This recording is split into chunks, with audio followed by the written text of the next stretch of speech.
फसल की सभी अवस्थाओं में फ्लावरिंग वाली अवस्था सबसे नाजुक वाली अवस्था होती है। इस अवस्था पर एक गलत कदम आपकी फसल का उत्पादन सीधा सीधा आधा कर देता है, यानी कि आपकी लाखों की फसल एक ही झटके में खत्म हो जाती है।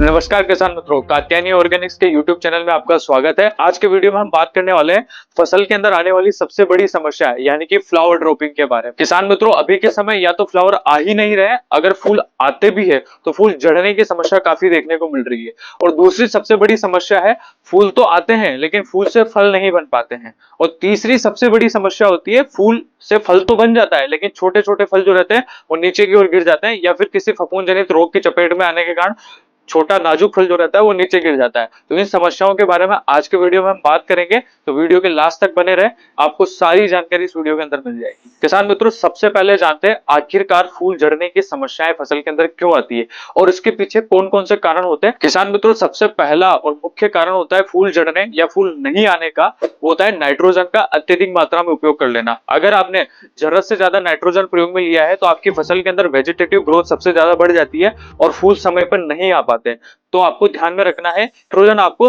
फसल में संतुलित मात्रा में उपयोग में लेना है। किसान दोस्तों, दूसरा सबसे बड़ा कारण होता है फूल झड़ने का न्यूट्रिएंट का सही से मैनेजमेंट नहीं करना। अगर आपने बेसल डोज में या फिर पहली सिंचाई के समय कैल्शियम, बोरॉन, फास्फोरस और पोटास युक्त खादों को प्रयोग में नहीं लिया है तो आपकी फसल के अंदर या तो फूल आएंगे ही नहीं, और अगर आते भी है तो बहुत जल्दी झड़ जाएंगे। तो किसान मित्रों, आपको मुख्य रूप से यह ध्यान में रखना है कि सभी न्यूट्रिएंट को आपको समान मात्रा में पौधे को उपलब्ध करवाना है, जिससे पौधा अच्छे से फ्लावरिंग भी ले और फल की जो क्वालिटी है वो भी काफी बेहतर बने। तीसरा सबसे महत्वपूर्ण कारण होता है फूल झड़ने का, जिसे अक्सर किसान भाई नजरअंदाज कर देते हैं, वो है पानी का सही से प्रबंधन नहीं करना। अगर आपने फ्लावरिंग स्टेज पे सिंचाई दी है तो यकीनन आपकी फसल के अंदर फ्लावर ड्रॉपिंग की समस्या देखने को मिलेगी।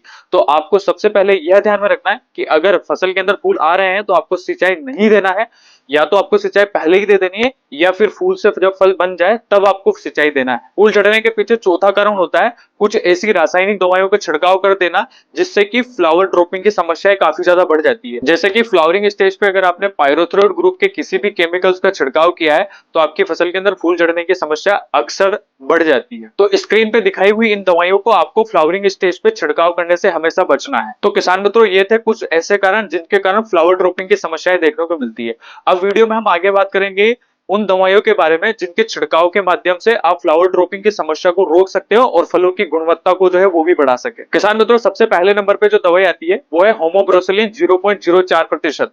इसको आपको 100 ml प्रति एकड़ के हिसाब से छिड़काव के रूप में प्रयोग में लेना है। होमोब्रोसिलिन न केवल फ्लावर ड्रॉपिंग को रोकता है बल्कि फलों की गुणवत्ता को बढ़ाने में भी मदद करता है। दूसरे नंबर पे आपको कैल्शियम नाइट्रेट 3 किलो को प्रति एकड़ ड्रिप के माध्यम से चलाना है। ये न केवल फ्लावर ड्रॉपिंग को रोकेगा बल्कि फल की जो साइज है उसे बढ़ाने में भी मदद करेगा, यानी कि आपकी फसल का उत्पादन सीधा सीधा बढ़ा देगा। किसान मित्रों, तीसरे नंबर पर आपको बोरॉन 20% EDTA को 200 ग्राम प्रति एकड़ के हिसाब से छिड़काव के रूप में प्रयोग में लेना है।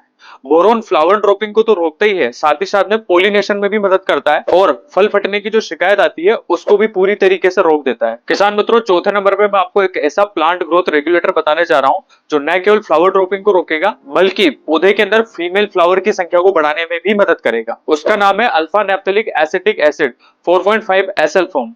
इसे आपको 45 ml की मात्रा प्रति एकड़ के हिसाब से छिड़काव के रूप में प्रयोग में लेना है। तो किसान मित्रों, ये थे ऐसे उत्पाद जो न केवल फ्लावर ड्रॉपिंग को रोकते हैं बल्कि फल की गुणवत्ता और उपज बढ़ाने में भी मदद करते हैं। तो अब वीडियो में हम आगे बात करेंगे ऐसे कॉम्बो के बारे में जिन्हें आप कोई सी भी फसल के अंदर छिड़काव में प्रयोग में लेते हैं तो आपको तुरंत, यानी कि छिड़काव के अगले ही दिन आपकी फसल के अंदर फूलों की जो संख्या है वो 2 गुना हो जाएगी। किसान मित्रों, आपको पहले कॉम्बो के अंदर एनपीके 05234 को आधा किलो प्रति एकड़ और उसके साथ में जिब्रेलिक एसिड 0.001% को 250 ml प्रति एकड़ के हिसाब से छिड़काव के रूप में प्रयोग में लेना है। यह कॉम्बो फसल के अंदर फ्लावरिंग को रातों रात बढ़ा देगा और फसल का उत्पादन भी 2 गुना कर देगा। किसान मित्रों, दूसरे कॉम्बो के अंदर आपको होमोब्रोसिलिन 0.04% को 100 ml और उसके साथ में चिलेटेड फॉर्म में आने वाला फिक्स्ड माइक्रो न्यूट्रिएंट 100 ग्राम प्रति एकड़ के हिसाब से छिड़काव के रूप में प्रयोग में लेना है।